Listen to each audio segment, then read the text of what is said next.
بسم اللہ الرحمن الرحیم۔ السلام علیکم ناظرین، میں ہوں آپ کا میزبان نہید احمد جیلانی۔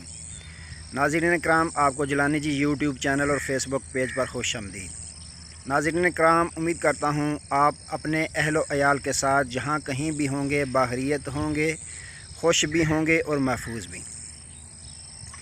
ناظرین کرام، آج کی میری گفتگو کا موضوع ہے نہر کی صدائیں۔ ناظرین کرام، اب آپ سوچ رہے ہوں گے کہ نہر کی کیا صدائیں ہو سکتی ہیں، تو آئیے گفتگو شروع کرتے ہیں اور جاننے کی کوشش کرتے ہیں کہ یہ کون سی نہر ہے اور اس کی کیا صدائیں تھیں۔ ناظرین کرام، حضرت سیدنا کعب الاحبار رضی اللہ تعالی عنہ روایت کرتے ہیں، آپ فرماتے ہیں کہ بنی اسرائیل قوم کا ایک شخص تھا جس نے توبہ کی، اور توبہ کرنے کے بعد اس نے ایک فاحشہ کے ساتھ منہ کالا دوبارہ کر دیا، اور جب اس نے دوبارہ یہ گناہ کیا تو پھر غسل کرنے کے لیے ایک قریبی نہر پہ پہنچا۔ جب وہ نہر میں غسل کرنے ہی لگا تھا کہ اچانک نہر سے آواز آئی کہ تجھے شرم نہیں آتی؟ تم نے اللہ عز و جل سے یہ عہد کیا تھا، عہد کر کے تم نے توبہ کی تھی کہ میں اب دوبارہ کبھی گناہ نہیں کروں گا، تمہیں شرم نہیں آتی؟ تم گناہ کر کے اب میرے پانی کے ساتھ غسل کرنے کے لیے آ پہنچے ہو۔ تو ناظرین کرام، پھر کیا ہوا؟ اس نے غسل تو کر لیا، باقی دوڑا، ایک پہاڑ کی جانب پہنچا، ویرانے میں خوف کے مارے، اللہ عز و جل کے ڈر کی وجہ سے چلتے چلتے جب وہ پہاڑ پہ پہنچا تو پہاڑ پہ کیا دیکھتا ہے کہ وہاں پہاڑ کے اوپر 12 آدمی ہیں اور وہ اللہ عز و جل کی عبادت کر رہے ہیں۔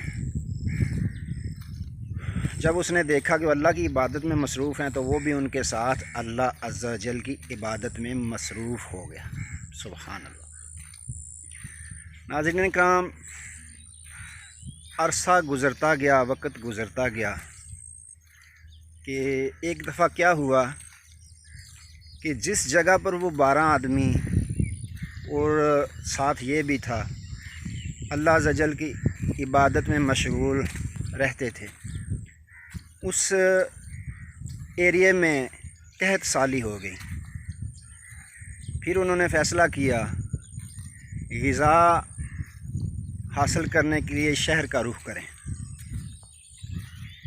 انہوں نے چلنا شروع کیا، چلتے چلتے چلتے کچھ دیر کے بعد وہ اسی نہر کے قریب پہنچے جس نہر نے یہ صدائیں لگائی تھیں کہ تم نے اللہ عز و جل سے عہد کیا تھا، توبہ کی تھی سچے دل کے ساتھ، پھر بھی تم نے گناہ کر دیا، تمہیں شرم نہیں آتی؟ خدا کا خوف نہیں تجھے؟ یہ وہی نہر تھی۔ اب وہ سارے دوست رفیق اکٹھے چل رہے ہیں۔ جب وہ نہر کے قریب پہنچے، آگے نہر تھی، تو وہ شخص جو پہلے غسل کرنے کے لیے نہر پہ گیا تھا، جس نے آواز سنی تھی، وہ پیچھے ہی رک گیا۔ اس نے کہا کہ میں نے نہیں آگے جانا اس نہر پہ۔ ان دوسرے دوستوں نے پوچھا کہ تم اس نہر پہ کیوں نہیں جاؤ گے جبکہ ہمارے ساتھ چلتے آ رہے ہو، ہمارے ساتھی ہو، ہمارے رفیق ہو؟ اس نے کہا بات دراصل یہ ہے کہ اس نہر پہ کوئی میرے گناہوں کا جاننے والا رہتا ہے، جس کو پتہ ہے کہ میں گناہ گار ہوں، لہٰذا میں وہاں جانے سے شرمندگی محسوس کر رہا ہوں، آپ لوگ وہاں چلے جائیں۔ جب وہ لوگ اس نہر پر پہنچے تو نہر سے دوبارہ صدا آئی، صدائیں شروع ہوئیں، گونجنا شروع ہوئیں کہ وہ جو پیچھے رہ گیا تمہارا رفیق، وہ کیوں نہیں آیا؟ تو ان لوگوں نے جواب دیا نہر کو کہ وہ جو ہمارا رفیق ہے اسے ہم نے کہا ہے، لیکن وہ کہتا ہے کہ نہیں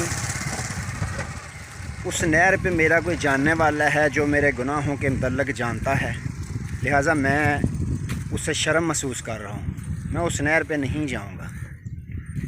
اس نہر نے جب یہ بات سنی تو اس نے ان لوگوں سے کہا، کیا تمہارا کوئی اگر عزیز تمہیں ایذا دے یعنی تکلیف پہنچائے تو پھر نادم ہو کر، شرمندہ ہو کر تم سے معافی طلب کر لے، معافی مانگ لے، تو کیا تم لوگ اس کو معافی نہیں دو گے؟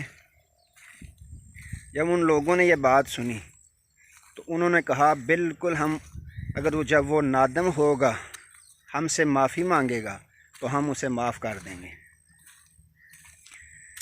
تو ناظرین کرام، پھر اس نہر نے کہا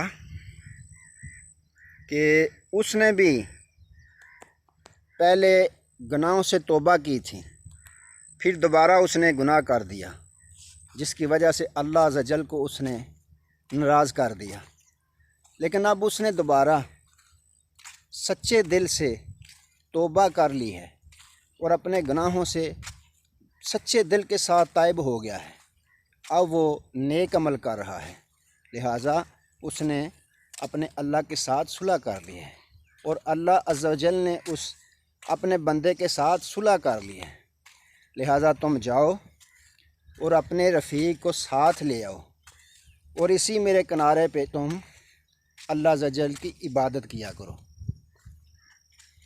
ناظرین کرام، پھر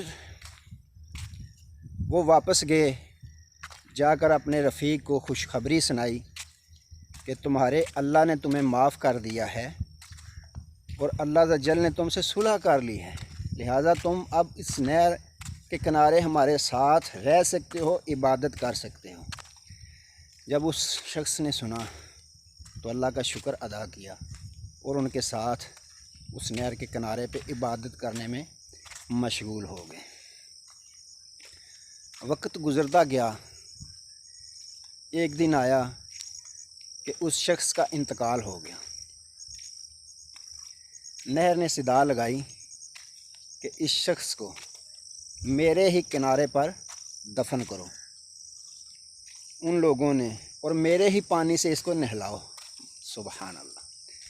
ان لوگوں نے پھر اس کو اسی نہر کے کنارے پر اسی نہر کے پانی کے ساتھ غسل دیا اور دفنا دیا۔ اب وہ بھی افسردہ تھے، انہوں نے آپس میں مشورہ کیا کہ ہم کسی اور جگہ اب منتقل ہو جائیں، ادھر ہمارا دل نہیں لگ رہا۔ اب وہ اس کی قبر کے پاس ہی رات کو عبادت کرتے رہے اور عبادت کرتے کرتے وہیں پہ سو گئے۔ جب وہ سو گئے تو صبح اٹھے تو دیکھتے کیا ہیں کہ اس کی قبر کے چاروں جانب 12 سرو کے درخت بڑے بڑے اگے ہوئے ہیں راتوں رات۔ سرو کے درخت ناظرین جو بڑے بڑے لمبے ہوتے ہیں، جس طرح گاجر کا پودا ہوتا ہے نا، اس طرح کے سرو کے بھی پودے ہوتے ہیں، اونچے لمبے ہوتے ہیں۔ وہ پودے 12 لگے ہوئے تھے۔ جب انہوں نے دیکھا تو وہ سمجھ گئے کہ یہ ہمارے لیے اللہ عز و جل نے اگائے ہیں تاکہ ہم یہیں پہ ٹھہریں اور ان پودوں کے سائے کے نیچے ہم اللہ کی عبادت کر سکیں۔ تو ناظرین کرام، اس حکایت سے ہمیں یہ درس ملتا ہے کہ جب انسان سچے دل کے ساتھ توبہ کرتا ہے، اللہ عز و جل اس کی توبہ کو قبول کرتا ہے، اور اس سے ہمیں یہ بھی درس ملتا ہے کہ ہم چاہے جتنا مرضی اللہ عز و جل سے چھپ چھپ کر گناہ کرنے کی کوشش کریں، اللہ عز و جل ہمیں دیکھتا ہے۔ ہر جاندار اور ہر بے جان چیز بھی ہمیں دیکھتی ہے۔ کل بروز قیامت وہ تمام بے جان چیزیں، یہاں تک کہ ہمارے جسم کے جو اعضاء ہیں، وہ بھی ہمارے خلاف گواہی دیں گے۔ تو ناظرین کرام، ہمیں چاہیے کہ اللہ عز و جل کے ساتھ سچے دل کے ساتھ یہ عہد کریں، یہ وعدہ کریں کہ آئندہ ہم کبھی بھی گناہ زندگی میں نہیں کریں گے۔ تو ناظرین اکرام، یہ تھی ہماری آج کی ویڈیو جس کا موضوع تھا نہر کی صدائیں۔ تو امید کرتا ہوں آپ کو یہ ہماری ویڈیو اچھی لگی ہوگی۔ تو ناظرین اکرام، کمنٹس میں اس رائے کا اظہار ضرور فرمائیے گا کہ ہماری ویڈیو آج کی آپ کو کیسی لگی۔ تو اگر ہماری ویڈیو آپ کو اچھی لگی تو اس کو زیادہ سے زیادہ لائکس اور زیادہ سے زیادہ آگے شیئر کرنا ہے تاکہ زیادہ سے زیادہ مسلمان بھائی اس سے مستفید ہو سکیں۔ تو جن ہمارے بہن بھائیوں نے ہمارے چینل کو جیلانی جی یوٹیوب چینل کو سبسکرائب نہیں کیا، ان سے گزارش ہے کہ آپ فوراً ابھی ہمارے جیلانی جی یوٹیوب چینل کو سبسکرائب فرما لیں تاکہ روزانہ ہماری ایک نئی ویڈیو آپ تک بآسانی پہنچ سکے۔ تو ناظرین اکرام، آپ کسی نئے موضوع کے ساتھ دوبارہ آپ کی خدمت میں حاضر ہوں گے۔ تب تک کے لیے اجازت دیجیے، اپنا بہت سارا خیال رکھیے گا اور اپنی نیک دعاؤں میں ہمیں بھی یاد رکھیے گا۔ اللہ حافظ۔